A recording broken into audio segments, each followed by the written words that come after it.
पुण्यातल्या यवतमधील राड्यावरून सामनातून सरकारवर निशाणा साधण्यात आला। यवतमध्ये शांतता भंग करण्याचे काम करणारे सरकारमध्येच आहेत असं सामनातून म्हटलं गेलं।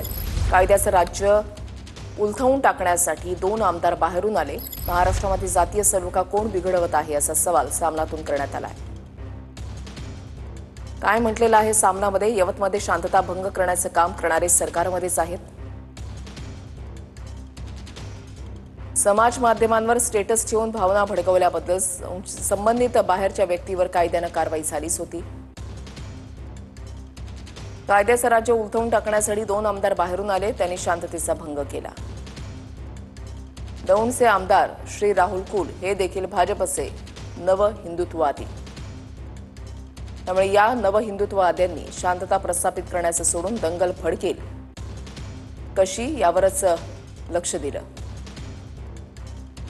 फडणवीस अजित पवारांना मात्र प्रश्न पडलाय की शिव शाहू फुले आंबेडकरांच्या महाराष्ट्रामध्ये जातीय सलोखा कोण बिघडवत आहे।